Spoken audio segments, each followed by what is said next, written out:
Good afternoon.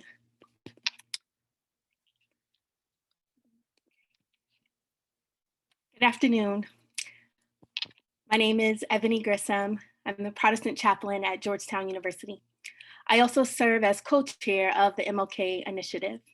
On behalf of my co-chair, Heidi Sue, Director of Local Government Affairs, we are delighted to welcome you to this panel discussion, Cultivating DC's Food Economy to Sustain Racial Justice. As you know, the MLK Initiative is Georgetown's annual celebration of the life and legacy of the Reverend Dr. Martin Luther King Jr. We begin each spring semester renewing our commitment to create a racially just world where everyone is at home. Since 2013, our commitment includes awarding the John Thompson Jr. Legacy of a Dream Award. To demonstrate its commitment to the DC community, the university began awarding local nonprofit leaders in 2013. And today we are thrilled to welcome this year's awardee, Christopher Bradshaw of Dreaming Out Loud, to this panel. Today we continue to celebrate and honor both Coach Thompson and Dr. King by presenting this panel, Cultivating DC's Food Economy to Sustain Racial Justice. Of course, we know that Coach Thompson was a proud DC native, a proud Washingtonian. We are highlighting economic justice and food sustainability in DC as an homage to the city that Coach Thompson called home. And we honor Dr. King, whose prophetic public ministry began focusing on poverty and economic justice in what would become the last years of his earthly life. In March 1963, he told an audience rallying with and for sanitation workers in Memphis, Tennessee, quote, "For we know now that it is not enough to integrate lunch counters. What does it profit a man to be able to eat at an integrated lunch counter if he doesn't have enough money to buy a hamburger?" We could ask ourselves the same question today. So we've assembled a dynamic panel whose expertise employs solutions to dismantle barriers to food and economic and racial justice. This is always an important conversation, especially as the university prepares for its University Studying Slavery Conference and DC Emancipation Day later this week. It is a full plate because Georgetown seeks Magis the more. Today we weave the spirit of Georgetown with Dr. King's ministry and Coach Thompson's legacy. And as Ecclesiastes says, a three-chord strand is not easily broken. Please receive a segment of Dr. King's Nobel Peace Prize lecture as our invocation. Deeply etched in the fiber of our religious tradition is the conviction that men are made in the image of God and that they are souls of infinite metaphysical value. They're the heirs of a legacy of dignity and worth. If we feel this is a profound moral fact, we cannot be content to see men hungry, to see men victimized with starvation and ill health when we have the means to help them. May we achieve more together beginning today. First, we want to thank Andy Koenig and everyone in the Office of the President for your partnership and all of your contributions to make this program a success. Please welcome Christopher Murphy, Vice President of Global Relations and Community Engagement. Thank you, Reverend Grisham, for such an amazing invocation and introduction. Let me first just take this moment to thank you and your co-chair for Georgetown's MLK Initiative, Heidi Sue, for your incredible work to organize today's discussion, as well as the entire series of events that the initiative makes possible each year to explore and advance Dr. King's legacy.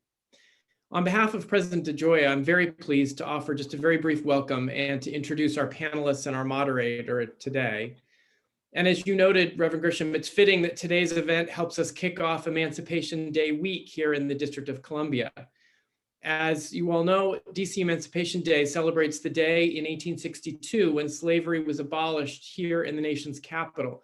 But we also use this occasion to confront the ways the tragic legacy of slavery remain all too present today, and to challenge ourselves to transform today's systems and institutions to create a more just and equitable society. At Georgetown, we're committed to this journey as we seek to confront and address our own historic connection to slavery, and also to find ways to move forward constructively together. And that is what today's conversation is all about. Today, we'll have the opportunity to partner in this work with several of our panelists, including, let me start with Christopher Bradshaw. Christopher, as you mentioned, Reverend Grisham, is Georgetown's 2021 Legacy of a Dream awardee, the annual award Georgetown presents to a local leader advancing Dr. King's work to build a more beloved community here in the district. He has been recognized for his work to create opportunities in marginalized communities through building a healthy and equitable food system. As founder and executive director of Dreaming Out Loud, Christopher's work expands the paradigm of food access issues to one of community self-determination and food sovereignty. Dreaming Out Loud's initiatives include its landmark 2-acre farm at Kelly Miller, its entrepreneurial incubator, the DREAM program, a 16-week boot camp for Black-owned startup food businesses, and many other exciting initiatives that he'll have a chance to share with you today. Next, we're also very pleased to have with us a good friend of Georgetown, DC Councilmember Kenny McDuffie, who represents Ward 5 here in the district. In 2019, President DeGioia was honored to serve on Councilmember McDuffie's Racial Equity Working Group, a group of DC leaders who came together to develop strategies to advance racial justice initiatives here in the district.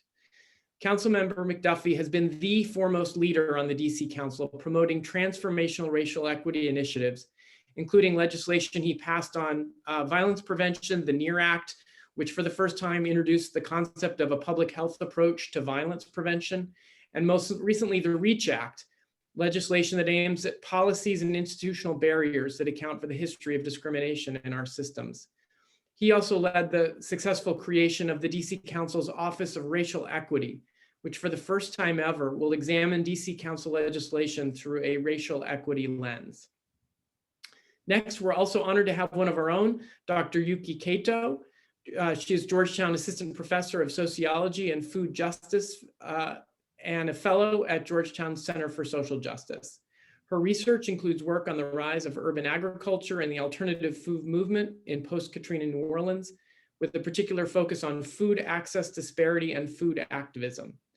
Currently, she is examining the role of social entrepreneurs working on environmental and food justice in a gentrifying city, and is the co-editor of a brand new book, A Recipe for Gentrification. And we're so grateful to have her unique expertise with us today. And our final panelist is Dr. Erin Tucker, who is the faculty director of Georgetown's Global Hospitality Leadership Master's Program and the co-founder of DMV Black Restaurant Week. Although well known for its one-week signature event, Dr. Tucker's work is all year round with a mission to support Black hospitality, food, and beverage entrepreneurs and employees through awareness, professional development, resources, and events. Dr. Tucker brings a plethora of professional experience, publications, and industry honors and awards through her 20-year career in hospitality, as well as her scholarly and research experiences. And finally, to moderate this august panel of experts, we have Dr. Adna Johnson, who is Georgetown's Associate Vice President for Student Equity and Inclusion. Dr. Johnson provides leadership for a broad range of work at Georgetown and beyond, focused on student access and success, as well as diversity and inclusion.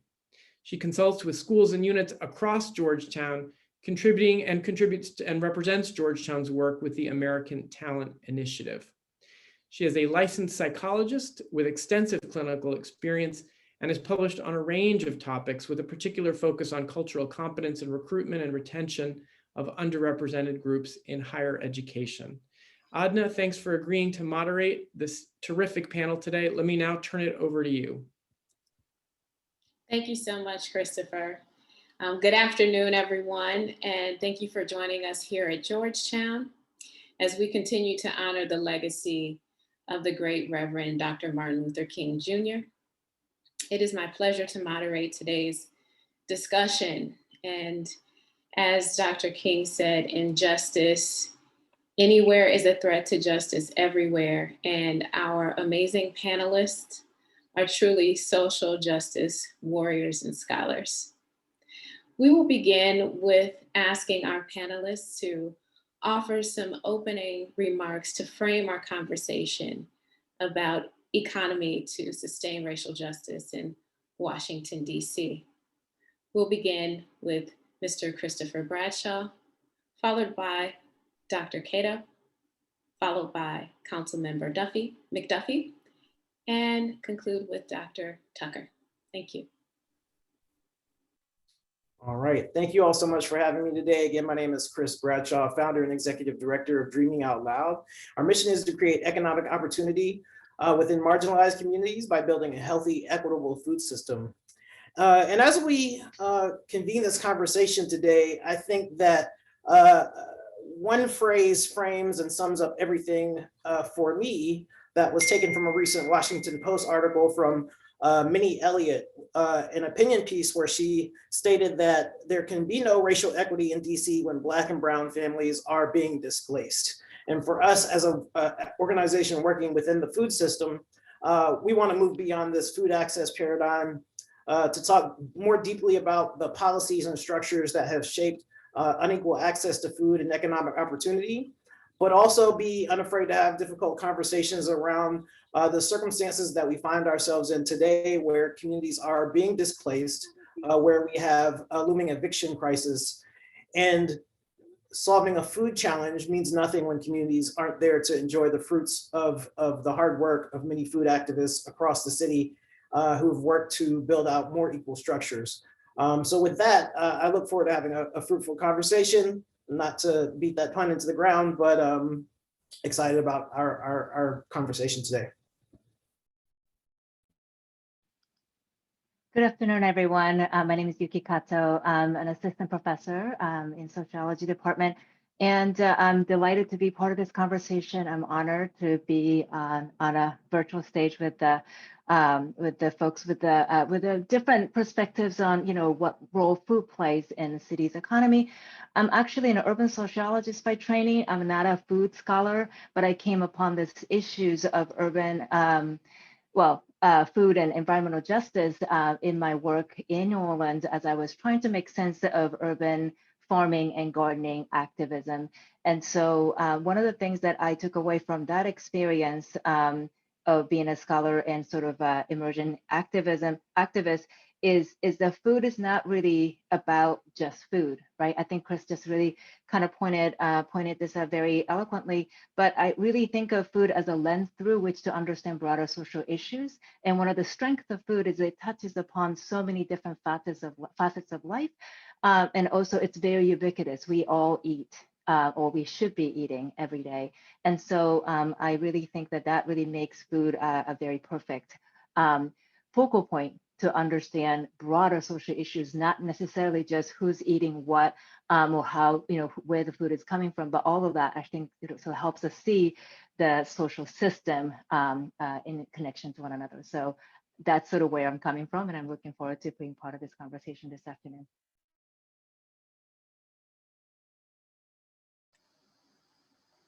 I think I'm next. I'd just like to say thank you to begin to Georgetown University for inviting me to be a part of this extraordinarily important discussion. I want to thank Christopher and Dr. DeGioia for all the work that they've done in supporting my efforts in the past around racial equity in the District of Columbia, including the Racial Equity Working Group, which President DeGioia served as a member on. I also want to congratulate Christopher on the award he received. I think it is, obviously important to the District of Columbia to acknowledge that we are where we are today because of the decades of structural and institutional racism in our city, and to be sure across America. And it's really contributed to the widespread racial inequities that exist today. And these are inequities that exist and are pervasive across all indicators of success in our nation's capital, including in health, education, employment, housing, transportation, business, as well as policing and our criminal justice system. And I think we must begin by acknowledging those facts and that reality, but also acknowledging that local policies, despite our best efforts, have not corrected course. And we continue to see lagging data that demonstrate that Black and brown residents in our city are still far behind their white counterparts. And so I look forward to this really important discussion today, and perhaps to developing some real substantive policy solutions to addressing these intractable problems that have faced our city for a really long time. So thank you again for the opportunity to participate.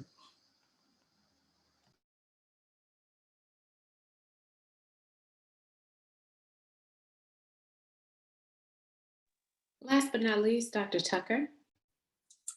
Thank you so much. My name is Dr. Erin Tucker. I am the faculty director of the Global Hospitality Leadership Program at Georgetown University School of Continuing Studies. As co-founder of DMV Black Restaurant Week, I shared this co-founding space with my partners, Farrar Tate, as well as Andra A.J. Johnson. Our mission is to increase the awareness of Black-owned restaurants and food service providers by creating an ecosystem to support and sustain the community. We realized, because we've worked in this space for so long, that the voices of the owners and ownership was something that is exceptionally important. And we knew that even though we had the name week, the Black Restaurant Week, that it takes an ecosystem to help sustain businesses. And we realized exceptionally quickly that there was inequitable resources that Black-owned businesses did not have. Once again, I look forward to having this discussion. Thank you so much to Heidi and Reverend Grissom for the invitation. Thank you. You all have spoken to the pervasiveness of the issue of food access and food security. I want to direct the first question to Dr. Cato. Related to this, you said earlier, it's not just about food. Can you talk about your research and how it intersects with racial justice and what food activism is and how it can play a role in urban transformation that all of our panelists are talking about? Sure. So as it was mentioned during the introduction, my previous project was in post-Katrina New Orleans and the development of urban agricultural practices in that city. And as I was trying to make sense of who was doing this and for what reasons, I realized that a lot of them weren't just growing food to feed themselves or even their neighbors, but oftentimes there was a lot of anticipation that this is going to do more than just grow food. And they were actually growing communities. They were actually trying to grow new economy. There were a lot of things that they were actually sort of working within, which is really how I got myself into the realm of food justice and environmental justice discourse within academic work. But one of the things that I think it's really interesting to really keep note of is that food is, as I said before, is a very cultural item. And so when we talk about, for example, local food, we have a tendency to think of local in a very geographical sense. So if it was grown, say, within the District of Columbia, maybe it's a local food. But the question is, what kind of food is local to the place? And so as a urban and cultural sociologist, I have witnessed, for example, in New Orleans, food arugula that was grown in the city that were being served at local restaurants as a local food, which is really not exactly what most people think of as a sort of a local food within New Orleans. And so there's a really big questions about what is local, how is local being valorized. And this is really in the context of New Orleans going from devastation of Hurricane Katrina when 80% of the city was underwater and everybody was wondering, would the city ever come back, to really rapid redevelopment of particularly the sort of a city center, particularly around tourism, hospitality industry, and really seeing the rapid gentrification of the urban core. And a lot of that change really informed how these urban farmers actually were operating. So even though many of them wanted to serve the local long-term residents who were slowly returning, at the same time, there was the allure of the opportunity in this emerging food industry to participate in it, to perhaps take advantage of that opportunity, right? And I think there is really, that tension is really one of the things that I've been really exploring in my research. And so one of the new research that I have just started actually 2 months before the pandemic, so it was a great timing in terms of looking at the social entrepreneurs in a city that are gentrifying. How are they balancing these new opportunity that comes with gentrification, right? So new restaurants are opening and there's a lot more funding. Also, it seems that social entrepreneurism has become kind of a buzzword in a lot of the investors world. And so how are they really benefiting equally to their white male counterparts, or is there still persistent inequality within that? And again, particularly since the last year's pandemic, plummeting the restaurant industry, at the same time with the movement of Black Lives Matter, there's a lot of a movement towards supporting Black-owned businesses, women-owned businesses, immigrant-owned businesses. And I'm very curious to see how these changes in economic and social environment is really creating dynamic environment for people who are operating this space to ultimately not just trying to pull themselves up, but also trying to pull the community up. And I think that's really where the opportunities are very different. But here is really where I see the food as an interesting way to think about connections across these different struggles. Thank you. I think this is a good segue to ask Mr. Bradshaw, and congratulations, by the way, on your 2021 Legacy of a Dream Award. Thank you. So Dreaming Out Loud's mission is grounded in wholesale systems of change through food. And so Dr. Kata was talking about this need for systemic change and growth. What is it about food that makes it the right vehicle for change? Yeah, absolutely. So food is such a powerful tool because of its connectivity. It's a common bond that we all share. Human beings really can't orient themselves without food. It tells the story of who you are. And so it's something that everyone can connect to. And we love food because it's intersectional. You can talk about gender justice, equal pay, a racial wealth gap.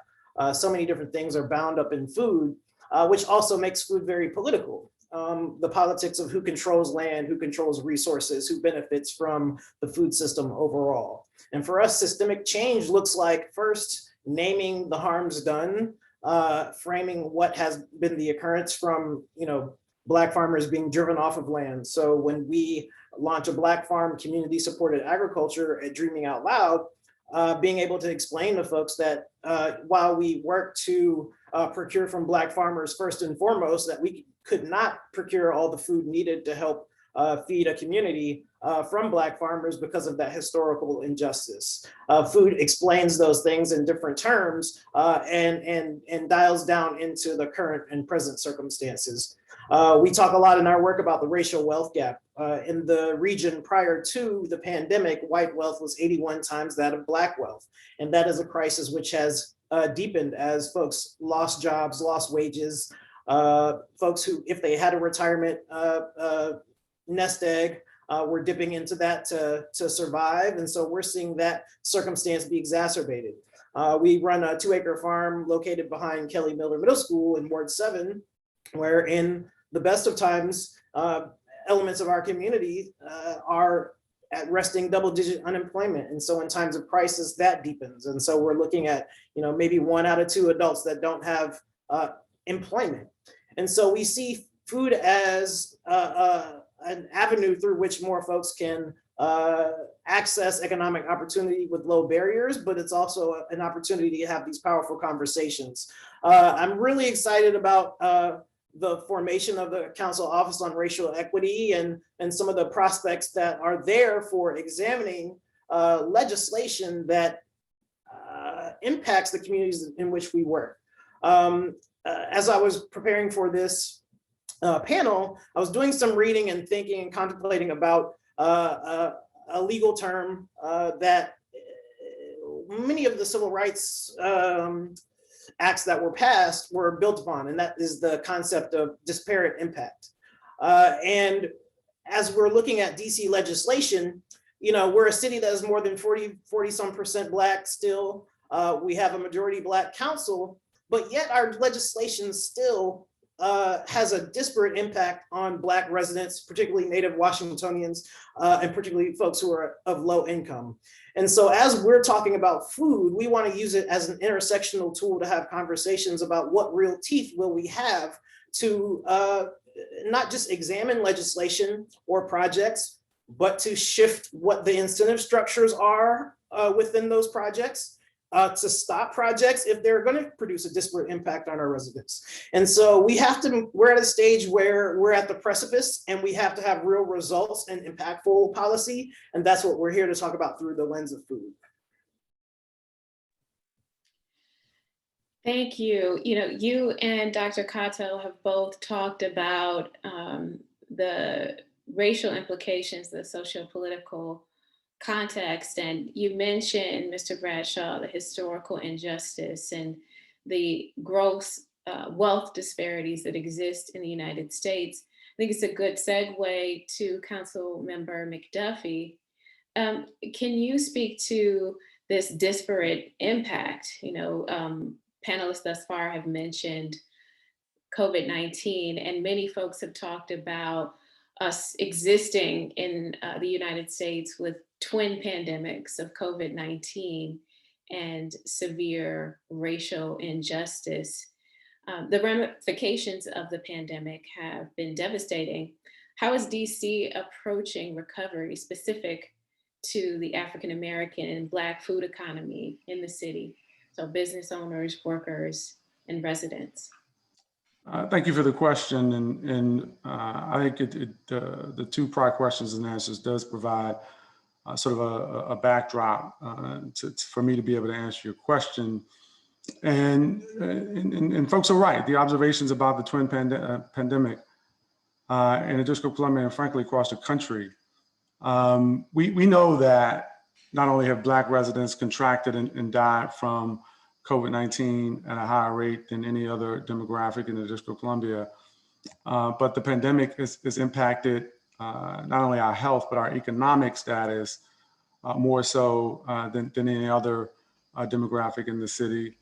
And it only really amplifies existing inequities that were quite frankly deep-rooted in our city prior to the COVID-19 pandemic. And so when we see the data that suggests that low-wage workers have been most impacted and displaced from their jobs during the pandemic, we know that many of those workers are people of color. We know that the industries that were hit first and hit hardest were the industries in hospitality, leisure, hotels and restaurants. And so those groups have been disproportionately impacted during this COVID-induced recession. And so it's really guided the work that I've tried to do during the time of this pandemic to be able to get to a point of recovery, because we still are not there to the point of recovery just yet. And so, there are a few things that I've been able to do during the pandemic. One of them was to work with a group of thought leaders to establish an equitable recovery working group to help think through some of the ways that we might be able to address the budget process last year during the pandemic to support minority-owned companies, women-owned companies. We also worked really hard to think about how to target the economic relief to those people. And so, businesses owned and operated by Black and brown entrepreneurs was a very important priority for me during the last year's budget process. And so using some of the recommendations from the working group, I shepherded through a number of provisions in last year's budget. For example, I secured $1.25 million to establish an equity impact fund that is going to be designed to help guide financial relief to socially disadvantaged business owners who often struggle to access traditional sources of capital. I also funded a disparity study that's going to help to gather data necessary to establish a minority business enterprise program in the District of Columbia. Or should I say reestablished? There once was an MBE program that was outlawed by the courts back in the early 90s. And now we have a certified business enterprise program that frankly doesn't allow the city to target in a way that's meaningful to establish a sheltered market program for minorities. And we want to get back to that, to create those types of opportunities so that minority-owned businesses can contract with the District of Columbia with the nearly $1 billion that we contract with on an annual basis. And so those are a few of the things that I've been able to do during the pandemic. But I also want to make sure that we're doing more. I work with the business community, hotels, hospitality, restaurants specifically, to establish a $100 million emergency legislation bill that was the model for the mayor's bridge fund, which provided grants to DC businesses affected by the shutdown. And that program included $35 million specifically in grant funds for approximately 700 restaurants experiencing economic distress because of the pandemic. And before that, I worked with the deputy mayor of Planning and Economic Development to establish the Small Business Recovery Microgrant Program, which awarded more than 6,000 small business grants to businesses who have been affected by the pandemic. And that was about a $30 million program. And so we want to continue to build on those programs, but we also want to make sure that we are acknowledging that the district's laws and programs are guided by what's been referred to in the courts as gender and race neutral, which means that, until we actually change our law and provide the data and the factual predicate to establish an MBE program, we won't be able to target some of the policies in a way that we want to based on race. And it goes the same for the vaccine rollout, which was, I think, flawed at the beginning. I really championed making a more equitable distribution of vaccines in the District of Columbia based on geography and zip code, but recognizing that we can't at this point legally do so based on race. So much there, Council Member McDuffie. Thank you for that. I really think that your point about amplifying the existing inequities is an important one. And Dr. Tucker, you spoke earlier about the work that you're doing is creating an ecosystem to sustain community and indirectly businesses, of course. Can you talk about your co-founding of DMV Black Restaurant Week and what inspired you to start this and the impact that you've seen it have? I find it really interesting that this has come from a grassroots effort in context of what Council Member McDuffie spoke to is legally needing to be gender and race neutral from a government standpoint. And so, Dr. Tucker, your work has been outside of that, but an important contribution to this ecosystem. Can you please speak to that? Sure. Thank you so much. So DMV Black Restaurant Week really started as three individuals that had a love for education. Both Farah Tate, AJ, and I have been in the hospitality, education, workforce development, and training space collectively in our own lanes. And we decided to come together to really focus on how we could help the employees within the industry really get their skills up and really take advantage of all the opportunities in the area. So that's what we were doing. And then in 2018, there was a story that came out of Philadelphia about the treatment of two African Americans at a Starbucks. I used to live in that area, so it did sort of strike me, very hard. And then there was just this series of just discussions and memes on Barbecue Betty and Coupon Charlie and just this treatment. And so I started reading articles, a lot of articles on where are the Black chefs and where are the Black restaurant owners, and even to read this within the Washington Post, I said, what are you talking about? What do you mean, where are they? They're here, but we realized that there was not a platform for individuals, for these individuals. And so we saw that there were some other Black restaurant weeks just throughout the country, different founders. And we said, well, why don't we take a look at this area that we know and really be able to provide that same platform for that. And so that was in 2018. So when we came out or released this, we knew that we needed to have partners that aligned and understood our mission. So RAMW, Restaurant Association of Metropolitan Washington, was one of the first on board because they understood that while according to the Washington, D.C. Economic Partnership, there are 2,000 restaurants that are in D.C.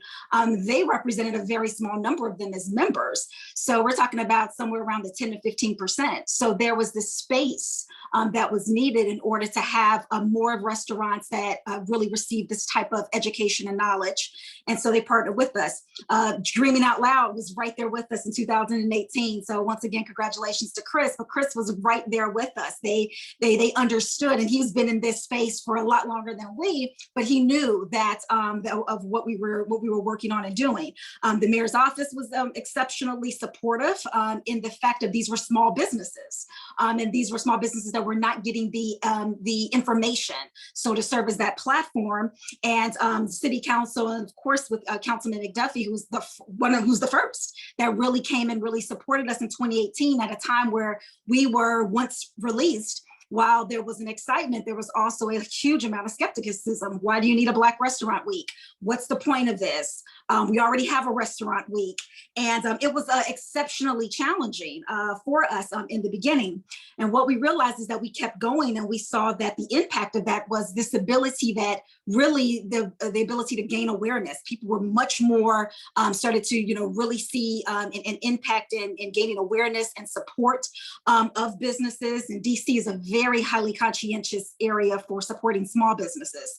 And so to see that they got that, the ability to open up the larger discussion of what Black ownership in the restaurant space looked like, and to have a partner such as Thompson Hospitality out of Reston, Virginia, as one of our original restaurant supporters, to show that, yes, in 2018, where we were highly critical of why Matchbox Pizza was on our list of Black-owned restaurants. They just could not get that, and didn't understand that in 2018, Thompson Hospitality bought Matchbox Pizza.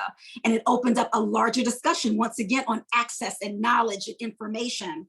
And so with that, along with the fact that we tweaked our model to be inclusive.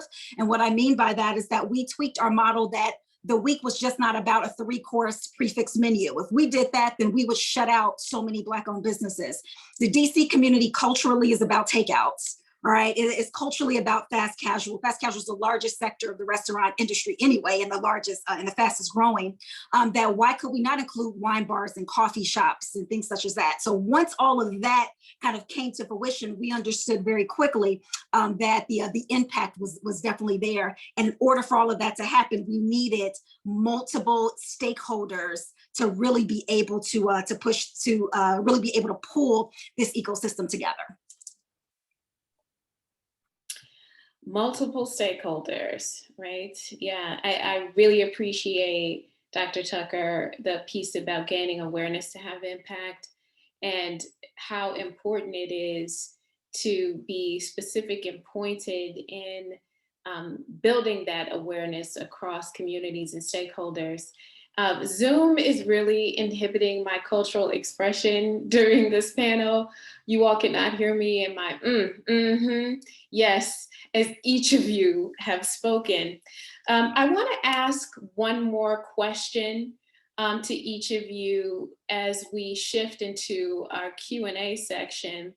And with the exception of Councilmember McDuffie, I have a more pointed assignment for you. But for the rest of our panelists, and we'll save Councilmember for last.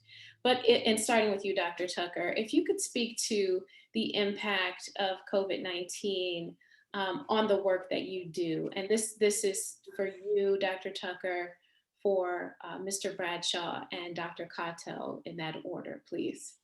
Great. Thank you. So, I mean, COVID-19, when March of 2020 hit, definitely there was an immediate stop, correct? I mean, there was, to be in the hospitality space, I was pulled at from both, obviously, a curriculum academic perspective with both faculty and students. But as also working in this space, we saw, of course, an immediate shutdown and what was there to do. And there were actually two sort of lanes that we learned going through, and so kind of coming out of this other side of COVID-19. The first one really had to do with kind of what my original kind of comment, or my comment right before, when we were really told of, why do we need need a Black Restaurant Week? And why do we need Black this? And then in 2020, all of a sudden, there was this plethora of corporate dollars and support that came from absolutely everywhere. Where are the lists of Black-owned restaurants? When Forbes magazine had a list of Black-owned restaurants, I'm like, where were they in this space? Didn't know I could ask them. And so there was this overwhelming sort of avenue and area, which once again needed to, we understood the importance of that. What we're more concerned about now is what happens in 2022, what happens in 2024, and what happens in 2044. And that's why we're so supportive of Councilman McDuffie's racial equity initiative, because this just can't be something that is just happening at this moment. We went from 35 partners to 90 partners in 2020, just once again, understanding and gaining that awareness.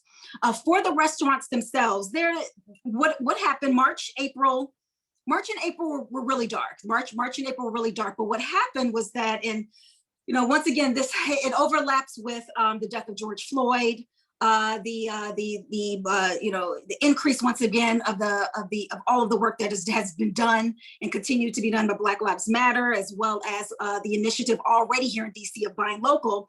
The neighborhood restaurant became the focal point.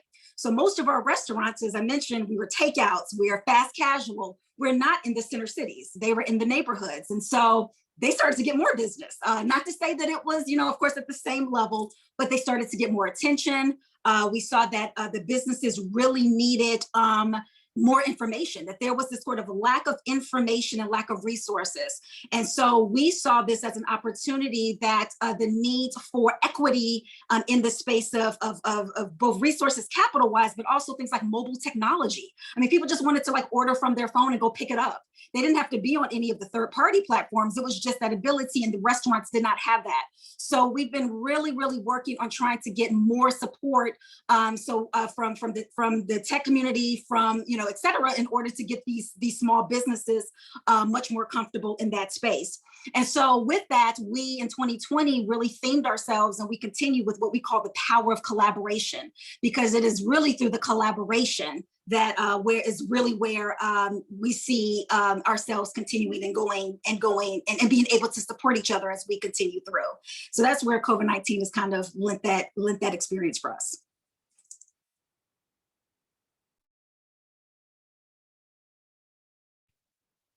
Thank you. Mr. Bradshaw, can you please speak to the pivot that your organization has had to make, any shifts and changes as it relates to COVID?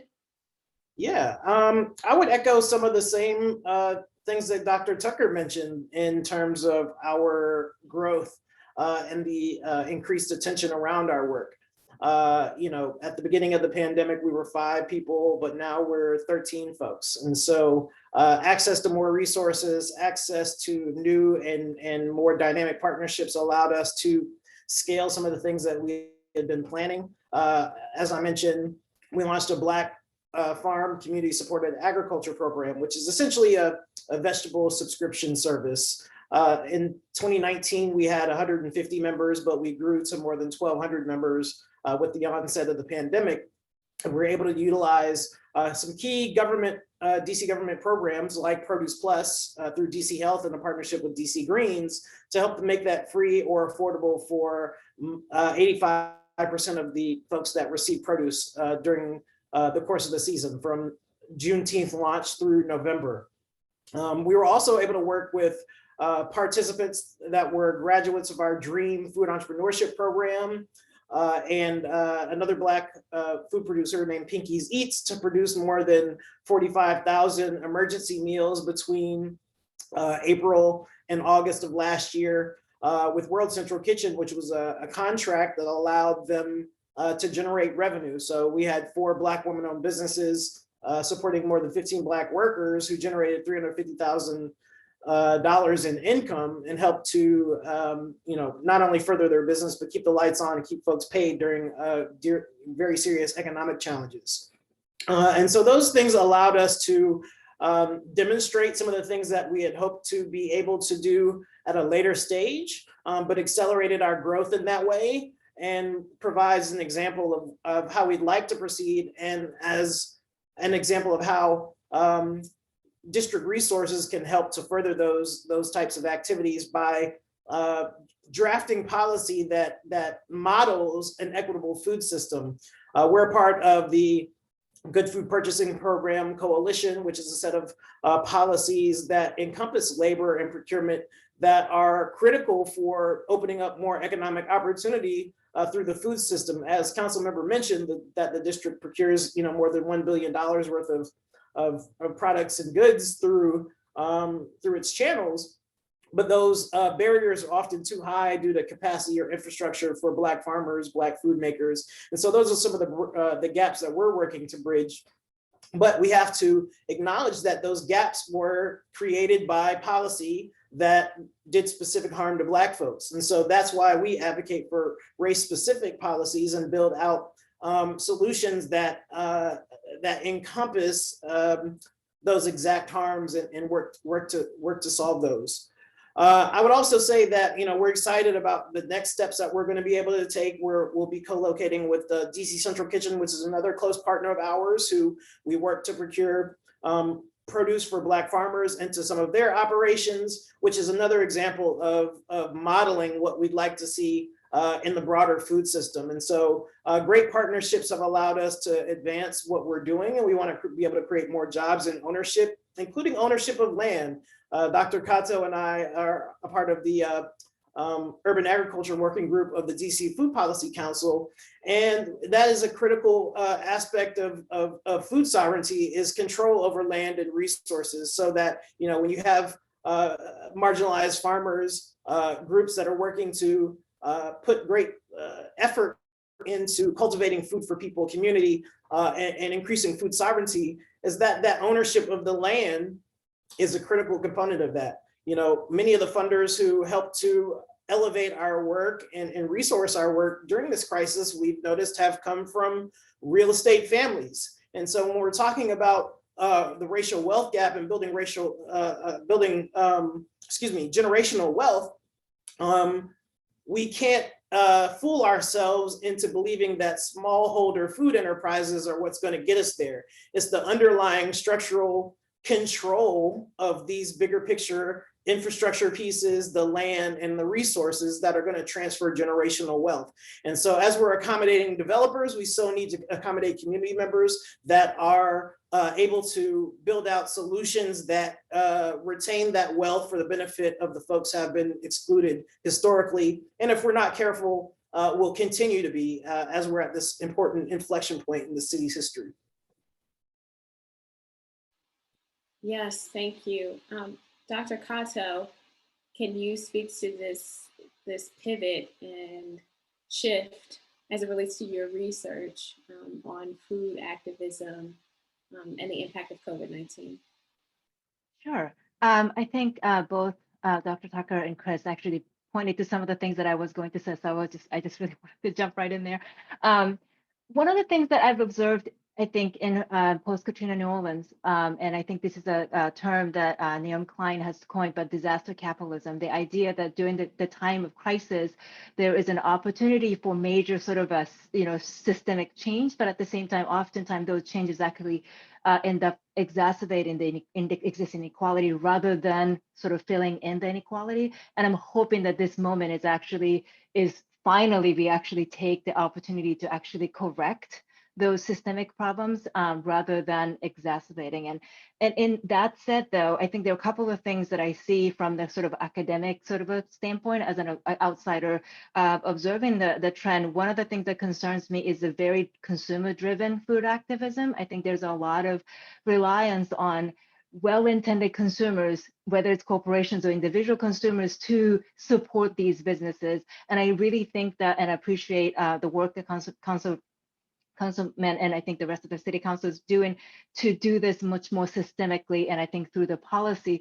For example, do the consumers actually then come out to support the kind of measure that will make it more fair for the Black and women and immigrant-owned businesses to be able to start and sustain? And so I think really sort of building off of the interest, but to not stop, but support the restaurants by basically dining there, but actually go beyond that. So I really hope that there's a momentum to kind of build on their sort of emergent interest, but to go beyond just consumer-oriented solutions. And the other thing that concerns me is our tendency to really kind of rely on singular heroes to solve the problems. I think there's really the tendency to elevate a singular heroes, and I think this is where I really admire the way Chris works. Again, congratulations on being awardee for this. But I think particularly one of the things he does very well at Dreaming Out Loud and with Dreaming Out Loud is how he builds coalition to raise all of the other work and sort of build coalition collectively. And I think this is really also the way in which we have to honor the history of the pre-existing work that of these communities or long-term communities. And I think there's a tendency for some of the younger people to want to come into these communities to fix the problem. And I really think that this is really, that the energy and interest is important, but at the same time, just as consumers need to be aware of the larger systemic structural issues, I do think that people who are interested in wanting to be part of this problem, perhaps some of the folks who are listening in right now might want to do something, is to really look around and see who's already been here and who's been fighting for these issues. And this is where, again, I think food is a connection to all the other thing, whether it's housing or immigration issues or mass incarceration, all of those things actually connect back to food. And I think it's always somebody in the community that's been fighting on these issues. And I'm hoping that this is a moment to, again, build alliances across these existing grassroots activism through food, perhaps. And also food really is a way to organize, post-COVID, hopefully we can actually use food as a way to bring people out quite literally to the space to have a conversation. So I do see some issues, but I also think that there is some kind of a dynamic here, and I'm hoping that this is a moment to activate all of these. You put a bow on linking the remarks from the other panelists so well, and you bringing up Naomi Klein's work on disaster capitalism, and this is really, she's very prophetic, right? She talks about how disasters create an opportunity for folks to become even more wealthy and gain even more power. And just being very clear about the opportunity there is to reverse that direction, right? To create more equity in power and access to resources and health. Before we move on to our Q&A, and the time has gone very, very quickly as I anticipated it would, Councilmember McDuffie, on DC Emancipation Day this Friday, Georgetown will be hosting the University Studying Slavery Conference. And there will be a special session there that explores the case for DC statehood. In a transition to this question, Dr. Cotto's comments about systemic change in the time of crisis, what do you see as the relationship between DC statehood and racial injustice? And I just want to remind our viewers that they can drop a question into the chat should they have one. Councilmember? Sure, and look, I see a link between statehood and racial justice. I don't think it's any coincidence that, DC, which is a city for decades had been majority Black, it's now approximately 47% Black, has been denied the full access to the franchise. I think the district, as many might know, or frankly, I think many are unaware that the district has a larger population than 2 states. We pay more in federal taxes per capita than any state in the union, and we pay more total federal taxes than about 22 states. And so, we have made the sorts of sacrifices that other states have made by sending our men and women off to fight in wars. And I think we deserve the right to vote and have full congressional representation with 2 senators and a member of the House of Representatives. And we deserve to be able to help decide how our tax dollars get spent. And so I think there is a link. I would caution, however, people who think that achieving statehood necessarily means that we're going to achieve a greater degree of racial equity in our city. I think our government is and has been failing communities of color for quite some time, and we've got to be more intentional about our policies and how we address and redress some of the things that still exist today and that are a result of policies of old that have been in place for quite some time. I've heard, your panelists talk about, food inequities, food justice. We've worked with Dr. Tucker, and I so appreciate the work that she and her team are doing. And we need more of it. But it also means in order to get more of it, we need more resources. We talked about, and I think specifically Christopher talked about, land ownership. Farming, is so extraordinarily important. I think more people, particularly young folks, would benefit from understanding the history of farming around the world, not just in the United States, but access to that land is critically important. And it's one of the reasons why I pushed for an equity RFP model in the District of Columbia. And thankfully, I've been able to move the executive along to be able to do more of that, where we dispose of our land and aren't simply disposing of it to the same types of wealthy white developers, where we're looking to have other minorities have access to the ability to develop land in the District of Columbia and promote more home ownership. Since we know that home ownership is one of the primary drivers of wealth in this country. And so I think all those things are important. I know you started off with a question of statehood, but I could not end without, once again, trying to draw that link back to the role that government plays. And it's not exclusively a role for government. Obviously, the private sector, philanthropic, nonprofit sectors are all important players.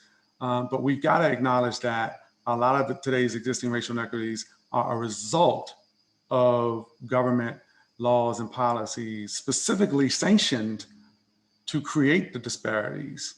And so it's going to take government to work in partnership with those other sectors to right some of those wrongs that we're still suffering from today.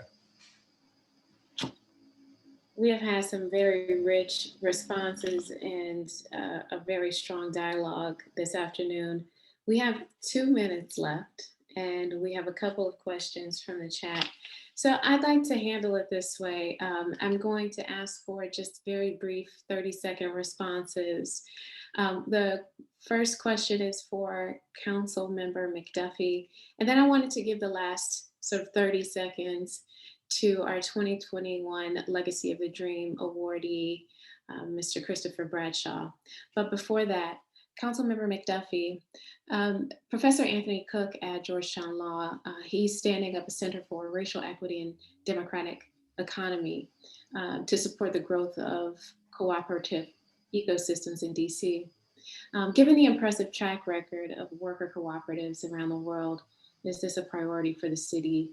And is there an opportunity to partner on this initiative as it relates to food systems and other sectors? Of course, you can answer that in 30 seconds. I can. The short answer is yes, there is an opportunity. I am familiar with Professor Cook's work.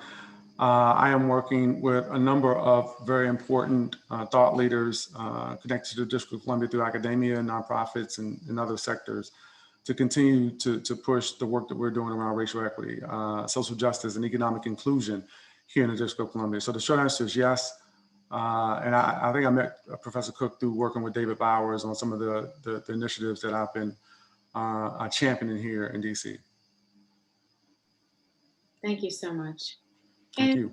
And we'll finish with Mr. Bradshaw, our Legacy of the Dream awardee for 2021. Yeah, thank you so much. Recalling some of the words from Dr. King himself, who spoke to the fierce urgency of now, I have to say that we are at a tipping point in terms of the welfare of the district's most underserved, particularly Black residents. We are at a time where we need bolder solutions. We need universal basic income. We need to cancel rent. We need to make sure that land resources are in community control. I'm really excited about further engaging around the Council Office on Racial Equity, but we have to, at this stage of the game, have things that are impactful and that piss people off. And at this point, we have to be ready to piss off the developers and folks who stand to benefit from the continued displacement of our native Washingtonians.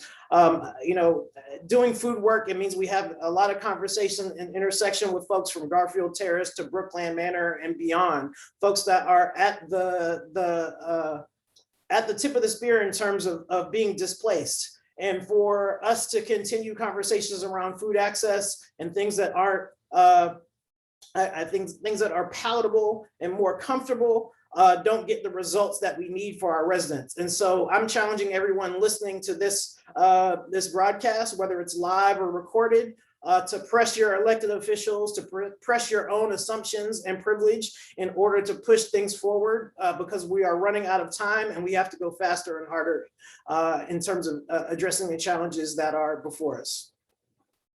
Thank you. Thank you, Mr. Bradshaw. He has given us the call.